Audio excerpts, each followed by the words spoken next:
Hi, it's Brent with Trade Therapy. Welcome to the Trading Couch. We're talking about Pfizer for the first time since November.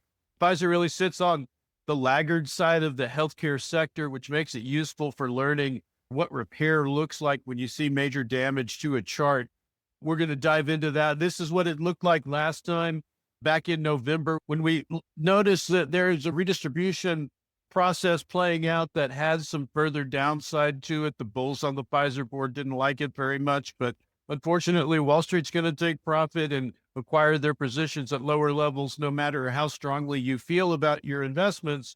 That's going to happen. And if we take a look at how Pfizer ended up developing only about a week after we published on November 8th, we see that sharp drop on high volume, but down below the previous lows, which is followed through into a secondary markdown period, which bottomed out right at the 618 Fibonacci extension. If we run a 1 from the low to the 0 to the high, that gives us inverse Fibonacci levels to target for.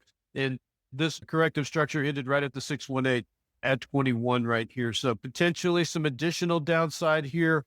We do see further weakness in the overall sector within healthcare. There's the potential for some back testing of demand. We do see bullish divergence developing here. We do see Pfizer down below the levels of reaccumulation from last cycle. You don't often see that, especially with such a large company like Pfizer. So we are expecting to see some sort of a late stage accumulation structure build right here. This is the reentry level for this exit from the previous impulsive structure right there. So the entry from the bottom in 2009 all the way up to the peak in I believe that is early 2022 for the peak of this impulsive structure right here. So big move by Pfizer, not surprising to see it just a mark down here and accumulating underneath the larger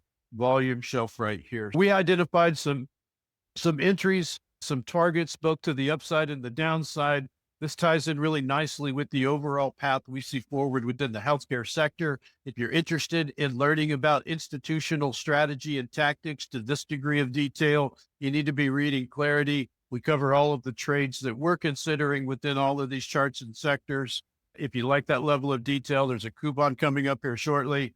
Join us. Read Clarity for a couple of months. If you don't know where Wall Street's positioned in your holdings, then you're positioned against them. Read Clarity for a couple of months, you'll pick it right up. That's all the time we've got for Pfizer this week. We'll see you next week.